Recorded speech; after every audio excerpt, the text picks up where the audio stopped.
నమస్తే న్యూస్ 24 తెలుగుకి స్వాగతం. వార్తల్లోని ముఖ్యాంశాలు ఇప్పుడు చూద్దాం. వనపర్తి జిల్లా చిన్నంబావి మండల పరిధిలో కస్తూర్బా బాలికల పాఠశాలను చిన్నంబావి మండల జెడ్పీటీసీ సందర్శించి మధ్యాహ్న భోజన సమయంలో భోజన వసతులను పరిశీలించి విద్యార్థినుల ఆరోగ్య పరిస్థితిని తెలుసుకున్నారు. తదనంతరం డిజిటల్ క్లాసులను పరిశీలిస్తూ ఉపాధ్యాయులు బోధించే అంశాలను చక్కగా విని జిల్లాలోని చిన్నంబావి మండలానికి మంచి పేరు తేవాలని 100కు 100% ఉత్తీర్ణతై మొదటి ప్రాధాన్యంగా చిన్నంబావి కస్తూర్బా పాఠశాలకు తీసుకురావాలని, గత సంవత్సరం 3 విద్యార్థులు ఉత్తీర్ణత కానందున మనకు మొదటి ప్రాధాన్యత జిల్లాలోని చిన్నంబావి మండలాన్ని కోల్పోయామని, ఈసారి అందరూ మొదటి గ్రేడ్లోనే ఎక్కువ పర్సంటేజ్ ఉత్తీర్ణత తెచ్చుకోవాలన్నారు. 3 మెంబర్స్ కూడా నాకు సింక్ రాలేకపోయింది ఈసారి.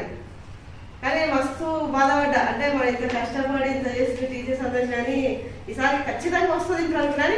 నాకు ఆడికి మేడం మీరు అన్నారు ఒక 5 members doubt madam 5 members doubt అంటే వాళ్ళందరూ సపరేట్ కూర్చోబెట్టండి, వాళ్ళకు కొంచెం చేయండి ఎందుకు చెప్పిన అంటే ఎందుకంటే మా ఇంటర్ కోసం. కానీ మిస్టేక్ ఆ రోజు కొద్దిగా స్ట్రిక్ట్గా అదే సినిమా ఆయన ఎవరు మన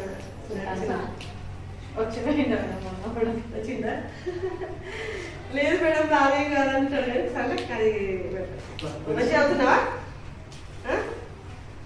మంచిది, ఆరోగ్యం బాగుంది కదా. అంతా ఫీవర్ ఎక్కువ జ్వరం ఎక్కువ చూసుకోకుండా అంత అట్లా మీరు అసలు నమ్మొద్దు. అప్పుడు అది అలా అదే ఎక్కువ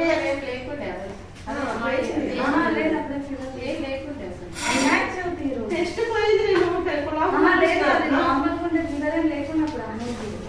వినాయక చవితి కోసం అని చెప్పి ఒక 5 మెంబర్స్ లేకపోతే పంపలేలా చేసినా ఏం కాదు. మీరందరూ ఎవరికి చేసుకోండి. ఓ అడుగుతున్నాయి నెక్స్ట్ నైట్ షిఫ్ట్ రోజు పిల్లలు కదా మీరు ఇందాక అదే మేడం ఎలర్జీ